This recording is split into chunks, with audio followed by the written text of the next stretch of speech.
بسم اللہ الرحمن الرحیم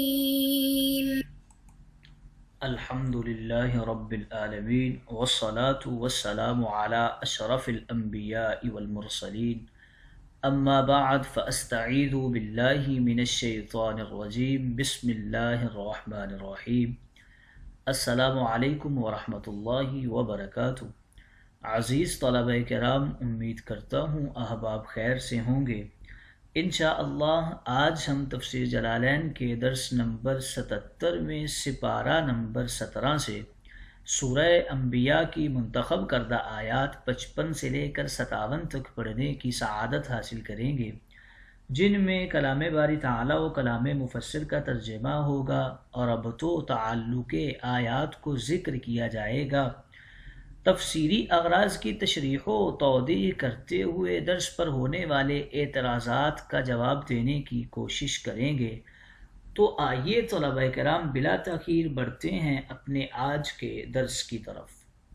رب تعالیٰ نے ارشاد فرمایا، بسم اللہ الرحمن الرحیم، قالوا اجئتنا بالحق ام انت من اللاعبین۔ آئیے طلبہ کرام سب سے پہلے ان آیات کا ماقبل آیات کے ساتھ ربط اور تعلق جان لیجئے۔ پچھلی آیات میں حضرت ابراہیم نے مشرکین اور کفار کے معبودین کی توہین کی تھی اور فرمایا تھا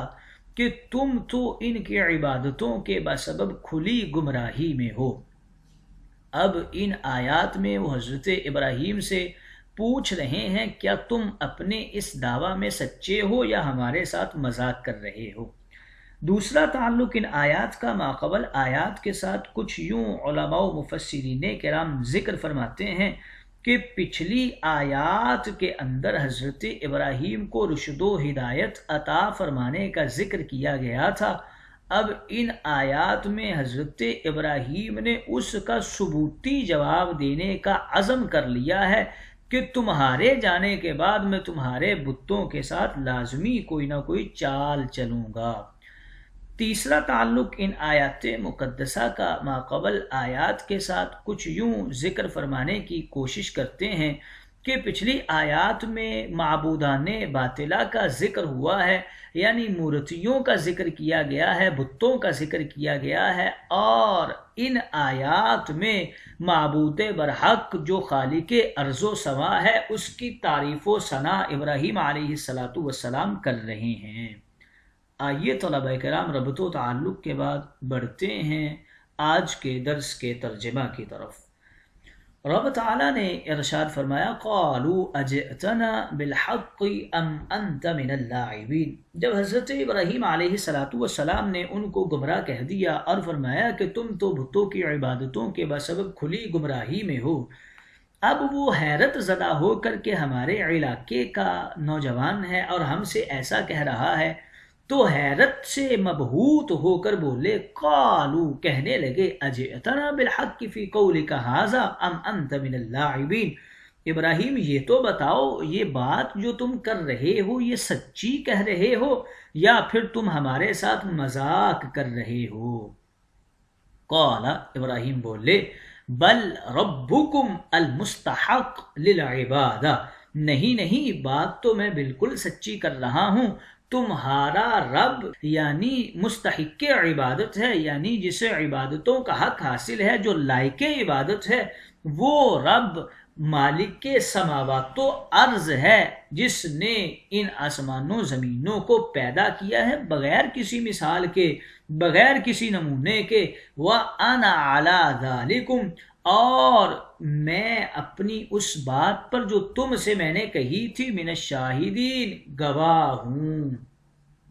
وَتَاللَّهِ لَأَكِيدَنَّ، اور اللہ کی قسم میں ضرور بالضرور کوئی نہ کوئی چال چلوں گا تمہارے خداؤں کے ساتھ، تمہارے بتوں کے ساتھ، بعد ان تولوا مدبرین، تمہارے یہاں سے چلے جانے کے بعد۔ آئیے طلبہ کرام ترجمہ کے بعد بڑھتے ہیں آج کے درس کی تشریح و توضیح کی طرف۔ واقعہ کا پس منظر جان لیجئے۔ جب حضرت ابراہیم نے اپنی قوم سے یہ کہہ دیا کہ تم تو کھلی گمراہی میں ہو، تم ان بتوں کی پیروی کرتے ہو، ان کی عبادت کرتے ہو، تو وہ حیرت زدہ ہو گئے۔ وہ جتنے لوگ بھی بڑے بڑے قبیلے کے موجود تھے، وہ ابراہیم نے جب ان کے بتوں کی حقارت کر دی اور ان کی حماقت کو بیان کر دیا تو وہ بڑے غصے سے ابراہیم کے ساتھ بولے اور کہنے لگے اجئتنا بالحق ام انت من اللاعبین، اے ابراہیم تم نے جو ہمارے بتوں کی حقارت، ہمارے آباء و اجداد کی ضلالت اور ہم سب کی حماقت بیان کی ہے اور سخت دیدہ دلیری سے سب کچھ کہہ ڈالا ہے،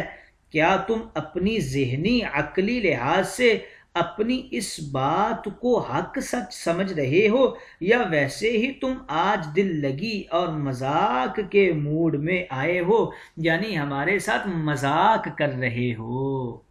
قال، ابراہیم نے جواباً ارشاد فرمایا کہ ان بتوں کی عبادت کی برائی میں مذاقاً نہیں کر رہا، بلکہ ایک ٹھوس حقیقت بیان کر رہا ہوں۔ جن مورتیوں کو تم معبود بنائے بیٹھے ہو، یا نمرود جو تمہارا رب بنا پھرتا ہے اور اپنی حماقت کے ساتھ وہ قیدی قتل کرنے کو مارنا اور چھوڑ دینے کو زندہ سمجھتا ہے، رب تعالیٰ کے مقابل انا احیی و امید کے نعرے مارتا ہے، وہ کسی بھی طرح کسی بھی وقت کسی کے لیے بھی معبود کہلانے کا لائق نہیں ہے، وہ مستحق عبادت نہیں ہے۔ مستحق عبادت فقط ایک ہی ذات ہے، اور وہ ذات جس نے زمین و آسمان کو بغیر کسی مثال کے پیدا کر دیا ہے، وہی نفع و نقصان کا مالک ہے، وہی تمہاری حاجتوں کو پورا کرنے والا ہے، وہی عالم ارواح اور شکم مادر میں مہد سے لحد تک ہر طرح کی خبر گیری کرنے والا ہے، وہی مشکلوں حاجتوں کو جاننے والا ہے، مشکل کشا ہے، حاجت روا ہے۔ تمہارے سجدوں کی عبادت، اعتکافوں کی ریاضت کا حقدار اور مستحق تو وہی ہے۔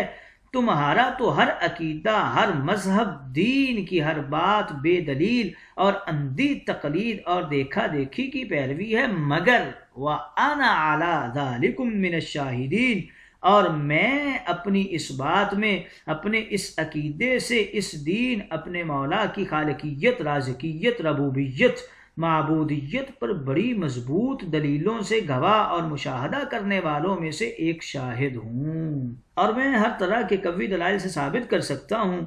کہ میرے رب کے ساجد فرش زمیں کا ذرہ ذرہ،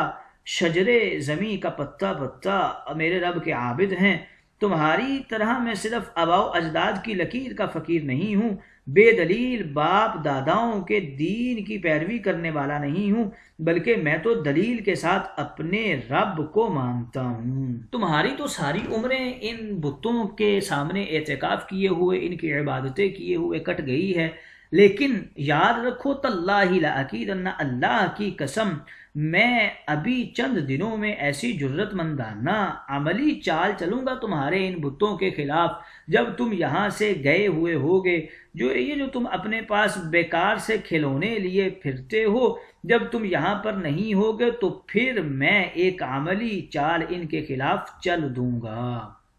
یہ بات حضرت ابراہیم نے اپنے چچا اور قوم کے 8-10 آدمیوں کے سامنے اس وقت کہی تھی جب وہ اپنی بت ساز فیکٹری میں بت سازی کر رہے تھے، اور عاکفون اور لعقیدن کا اشارہ اس وقت عبادت اور ان بتوں کی طرف تھا جو یہاں سے بن کر مندروں میں رکھے جاتے تھے۔ پھر یہی جو خراشے ہوئے بت تھے ان کے سامنے یہ لوگ ادب کے ساتھ معتکف ہو کر کھڑے ہو جاتے تھے۔ ابراہیم کو چونکہ معلوم تھا کہ چند دنوں کے بعد ان کی سالانہ عید مہرجان آنے والی ہے، یہ سب جوان تندرست بوڑھے مرد سارے اس میلے میں جائیں گے اور پیچھے سے ابراہیم کو موقع مل جائے گا اور ابراہیم اپنا کام کر لیں گے۔ بس اسی لیے ابراہیم نے کہہ دیا تھا کہ میں چند ہی دنوں میں کچھ ایسی چال چلنے والا ہوں تمہارے بتوں کے ساتھ جب تم یہاں پر موجود نہیں ہوگے، اور میں اپنی چال کو چل دوں گا۔ ان آیت مقدسہ میں مفسرین کچھ اقوال پیش کرتے ہیں کہ فَطَرَهُنَّ کے حوالے سے ذکر کرتے ہیں کہ ہن ضمیر کے مرجع میں 2 اقوال ہیں۔ ایک یہ ہے کہ اس کا مرجع سماوات و ارض ہیں، یعنی آسمان اور زمین کو پیدا کیا، اور یہی قول درست ہے، اور دوسرا اس میں قول یہ ہے کہ اس کا مرجع تماثیل ہے۔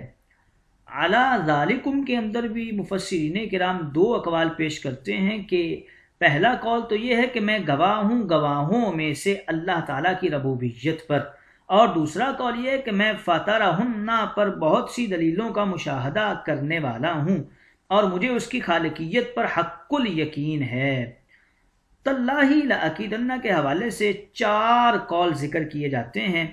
اس بات میں کہ یہ قسم ابراہیم نے کب فرمائی تھی۔ ایک یہ کہ اس وقت فرمائی تھی جب ما ہذہ التماثیل، یعنی جب قوم اور آزر نے ام کنت من اللاعبین کہا تھا، تب آپ نے علی الاعلان اور بڑی دلیری کے ساتھ فرمایا تھا قسم کھا کر۔ دوسرا یہ کہ آپ نے یہ قسمیہ بات ایک آدمی سے خفیہ کہی تھی، پھر اس نے یہ بات اوروں سے بھی کر دی۔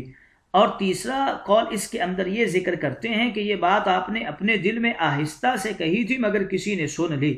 چوتھا قول یہ ذکر کرتے ہیں کہ آپ نے یہ بات میلے والے دن کی تھی چند لوگوں سے۔ ان آیات مقدسہ سے ہمیں کچھ فوائد بھی حاصل ہوتے ہیں۔ منشأ قرآن یہ بتانا ہے کہ ساری مخلوق کائنات کے اندر انبیاء کرام سب سے زیادہ بہادر اور دلیر ہوتے ہیں، اور دلیری ہی شان تبلیغ ہے۔ یہ فائدہ ہمیں آج کی اس آیت مقدسہ تاللہ لأکیدن میں تا قسمیہ فرمانے سے حاصل ہوا ہے،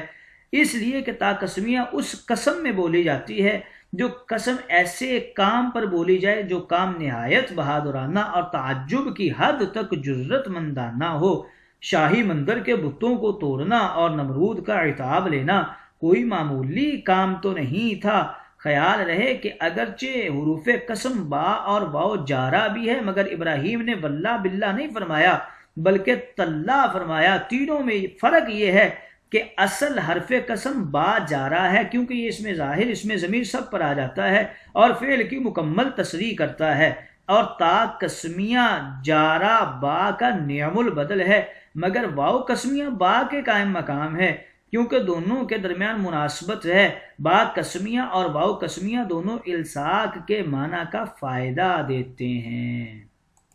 آئیے طلبہ کرام تشریح و توضیح کے بعد بڑھتے ہیں آج کے درس پر ہونے والے اعتراضات کی طرف۔ آج کے درس پر پہلا اعتراض یہ ہوتا ہے کہ یہاں فرمایا گیا تاللہ لأکیدن اصنامکم، میں تمہارے بتوں سے چال چلوں گا، حالانکہ قید اور چال چلی جاتی ہے نقصان پہنچانے کے لیے، اور نقصان ہوتا ہے جاندار اشیاء کا، کیونکہ نقصان کی 5 صورتیں ہیں: تکلیف، مصیبت، غم، فکر اور کمی، اور یہ سب جان والے ہی محسوس کر سکتے ہیں۔ بت تو مٹی اور پتھر کی دھات کے ہوتے ہیں، پھر ان کو نقصان اور ایذا کس طرح ہو سکتی ہے؟ اس کا جواب تفسیر کبیر نے کچھ اس طرح دیا ہے کہ اس آیت کا ایک معنی تو یہ ہوگا کہ میں تمہارے ساتھ تمہارے بتوں کے ذریعے چال چلوں گا جس سے تمہیں تکلیف بھی ہوگی اور تم اپنے بتوں کی کمزوری بے بسی کا پتہ بھی لگا لو گے۔ تو گویا بتوں سے چال چلنا کفار سے چال چلنا ہی تھا، کفار کی ہی متاع قیمتی کا نقصان اور انہی کی ذلت تھی۔ دوسرے نمبر پہ یہ ہے کہ اصنامکم فرمانا ان کفار کے عقیدے کے مطابق ہے۔ کفار کا عقیدہ بتوں کے بارے میں یہ تھا کہ وہ سب کچھ جانتے بوجھتے سمجھتے بولتے سنتے ہیں، اس لیے ابراہیم نے فرمایا کہ میں تمہارے بتوں سے ایک چال چلوں گا جس سے تمہارے تمام عقیدوں کا بانڈا پھوٹ جائے گا۔